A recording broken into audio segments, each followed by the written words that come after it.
આજે આપણે સ્ટેટ 2 માં યુનિટ 1 કાય સ્ક્વેર પરીક્ષણ 1 વિશે ચર્ચા વિચારણા કરીશું. તેમાં તમને એક સૂત્ર આવે છે કાય સ્ક્વેર 1 કરીને. આ જે 1 છે એની અંદરનું સૂત્ર જોઈએ છે આપણે તો કે સિગ્મા OI માઇનસ EI આખા કૌંસનો સ્ક્વેર અને એના છેદમાં આવશે EI. ક્લિયર? શું છે આનું સૂત્ર કાય સ્ક્વેર 1 નું? OI માઇનસ EI છેદમાં EI. આનો સ્ક્વેર થઈ જશે. ક્લિયર? મારા પાસે ઇંગ્લિશની બુક છે, અત્યારે હું તમને બંનેમાં કરાવું છું. ઇંગ્લિશ લેંગ્વેજમાં છે, ગુજરાતી લેંગ્વેજમાં મેં નોટ ડાઉન કરેલું છે. તમે પણ નોટ ડાઉન કરી શકો છો, નગર નીચે આપેલી PDF ઉપરથી તમે એની રકમ લઈ શકો છો. આપણને આપેલું છે લાઇબ્રેરીમાં સોમથી શુક્ર સુધીની ચોપડીની માંગનું વિતરણ નીચે મુજબ છે. દિવસ આપેલા છે સોમ, મંગળ, બુધ, ગુરુ અને શુક્ર. માંગ આપેલી છે 136, 100, 120, 130 અને 114. ચોપડીની માંગ એ દિવસ પર આધારિત છે. ચલો આપણે કરીએ. પેલા દિવસ લખી નાખીએ. કયા કયા આપેલા છે આપણને?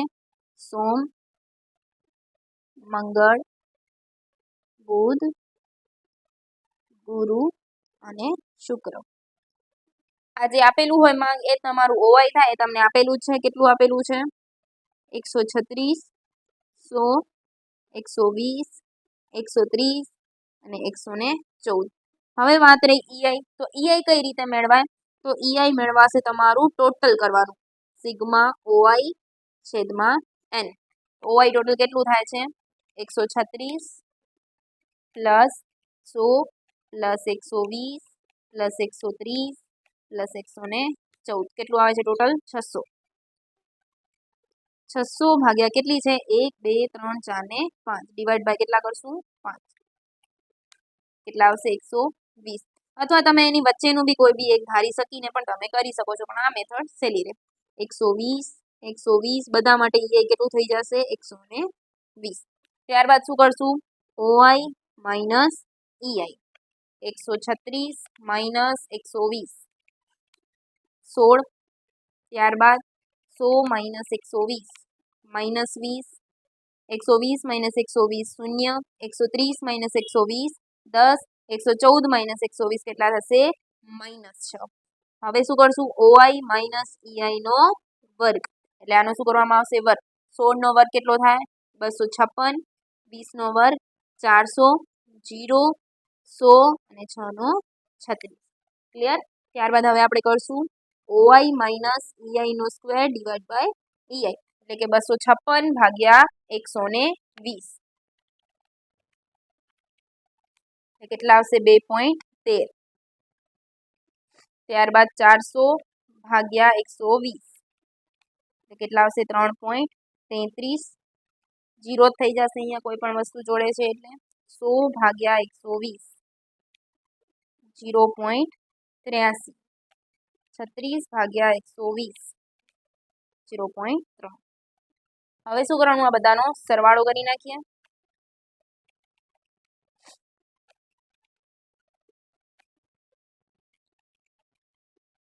ટોટલ આપણો સરવાળો કેટલો થાય છે? 6.59. તો તમારું કાય સ્ક્વેર 1 કેટલું બની જશે? 6.59. આપણે જોશું દાખલા નંબર 5, જેમાં આપણને આપેલું છે a die is thrown 150 times and the following result are obtained. Number આપેલા છે, ફ્રીક્વન્સી એની આવૃત્તિ આપેલી છે આપણને, 150 વખતે ઉછાળે છે શેને? ડાયને, એટલે કે પાસાને. ચલો જોઈએ આપણે ગુજરાતીમાં. એક પાસો 150 વખત ફેંકતા નીચે પ્રમાણે પરિણામો મળે છે, તો 5% સાર્થકતાની કક્ષાએ અભિન્ન છે કે નહીં તે ચકાસો. ચલો આપણને અંક આપેલા છે, પહેલા લખી નાખીએ. અંક 1, 2, 3, 4, 5, 6 અને આવૃત્તિ આપેલી છે OI 19, 23, 28, 17, 32, 31. ચલો EI જોઈએ. EI કઈ રીતે મળશે? તો કે EI બરાબર સિગ્મા ટોટલ. હવે અહીંયા આપણે ઓમ તો આનો સરવાળો કરી ડિવાઈડ બાય કરી છે, પણ આપણને અહીંયા કહી દીધું છે કે 150 વખત ફેંકતા, તો 150 ડિવાઈડ બાય ડાય છે ને કેટલી બાજુ હોય પાસાને? 6 બાજુ હોય, તો ડિવાઈડ બાય 6 પાસાની બાજુ કરી નાખીએ. 150 ભાગ્યા 6 એટલે કેટલા આવશે? 25. EI કેટલા મળશે આપણને? 25. ક્લિયર? ત્યારબાદ શું કરશું આપણે? OI minus EI. 19 માઇનસ 25 કરીએ એટલે કેટલા મળશે -6। ત્યારબાદ 23 માઇનસ 25 એટલે કેટલા આવશે -2। ત્યારબાદ 28 માઇનસ 25 એટલે કેટલા આવશે 3। ત્યારબાદ 17 માઇનસ 25 એટલે કેટલા આવે -8। ત્યારબાદ 32 માઇનસ 25 એટલે કેટલા થશે 7। અને ત્યારબાદ 31 માઇનસ 25 એટલે કેટલા થશે 6। હવે શું કરશું આપણે વર્ગ કરશું OI માઇનસ EI નો વર્ગ કેટલો થશે 6 નો વર્ગ 36 4 9 64 49 અને 36। હવે શું કરશું OI માઇનસ EI આખા કૌંસનો સ્ક્વેર ડિવાઈડ બાય EI એટલે કે 36 ભાગ્યા 25 કેટલા આવશે 1.44। ત્યારબાદ 4 ભાગ્યા 25 0.16। ત્યારબાદ 9 ભાગ્યા 25 0.36। 64 ભાગ્યા 25 2.56। 49 ભાગ્યા 25 1.96। 36 ભાગ્યા 25 1.44। સરવાળો કરી દઈએ 1.44 plus 0.16 plus 0.36 plus 2.56 plus 1.96 plus 1.44 કેટલા આવશે 7.92। તો કાય સ્ક્વેર તમને કેટલો મળે છે તો કે 7.92। ત્યારબાદ હવે આપણે જોઈશું દાખલા નંબર 6 જેમાં an experiment of bee breeding the following frequency of seeds we are obtained તમને આપેલી છે ઓબ્ટેન્ડ શેના માટે આપેલી છે વટાણા માટે રાઉન્ડ એન્ડ યેલો આપેલા છે વ્રિંકલ એન્ડ યેલો આપેલા છે રાઉન્ડ એન્ડ ગ્રીન અને વ્રિંકલ એન્ડ ગ્રીન ટોટલ આપણને આપેલું છે 560। હવે એનું પ્રમાણ પણ આપણને કહી દીધું છે કેટલું આપી દીધું છે 9:3:3:1 મેં ગુજરાતીમાં પણ લખી નાખ્યું છે ચેક કરી લઈએ વટાણાના બિયારણની નીચે પ્રમાણે સંખ્યા પ્રાપ્ત થઈ છે ગોળ અને પીળા છે પોચા અને પીળા છે ગોળ અને લીલા અને પોચા અને લીલા આપણને બધાની અમાઉન્ટ આપી દીધી છે અને છેલ્લે અનુમાન કરવામાં આવ્યું છે કે બિયારણના 4 પ્રકારનું પ્રમાણ છે 9:3:3:1 સંશોધનનું પરિણામ આ ધારણાના ટેકો આપે છે કે નહીં તે આપણે ચેક કરવાનું છે ચલો પેલા આપણે લખી નાખીએ કયા કયા ટાઈપના છે વટાણાના પ્રકાર કેવા કેવા આપણને આપેલા છે તો કે ગોળ અને પીળા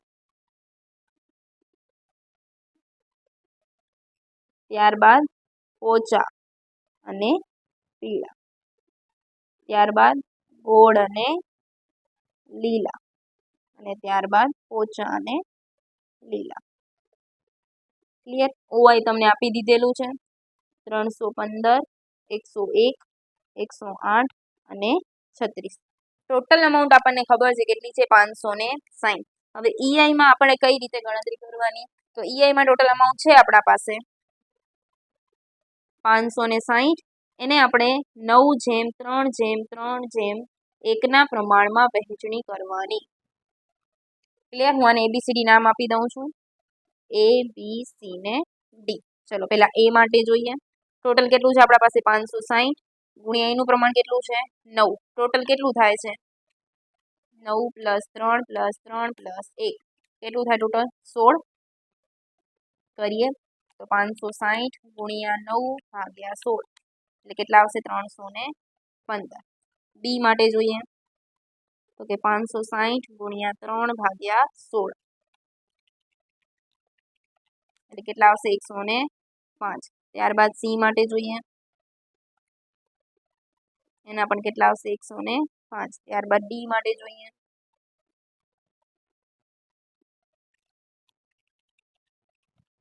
એટલે કેટલા આવશે 35। ઈઆઈ મળી ગયું આપણને જ્યારે પણ આપણને ફકરામાં આવી રીતે પ્રમાણ આપેલું હોય અને ટોટલ આપેલું હોય તો એના પ્રમાણમાં વહેંચી દેવી ચલો લખી નાખીએ 315 105 105 અને 35 કરીએ આપણે હવે ઓઆઈ માઇનસ ઈઆઈ 315 માંથી 315 જાય એટલે કેટલા થઈ જશે 0 101 માંથી 115 જાય એટલે કેટલા આવશે -4 સોરી 5 છે અહીંયા 108 માંથી 105 જાય એટલે કેટલા આવશે 3 અને 36 માંથી 35 જાય એટલે એઆઈ વર્ગ કરીએ 0 નો વર્ગ 0 4 નો વર્ગ 16 3 નો વર્ગ 9 અને 1 નો વર્ગ 1 ભાગાકાર કરીએ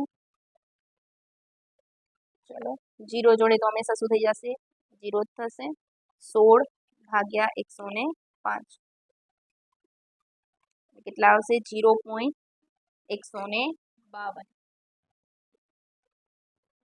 ત્યારબાદ છે 9 ભાગ્યા NVI કેટલું છે 105 એટલે કેટલા આવશે 0.0857 ક્લિયર ત્યારબાદ 1 ભાગ્યા NVI કેટલું છે 35 આવશે 0.0285 સરવાળો કરી દઈએ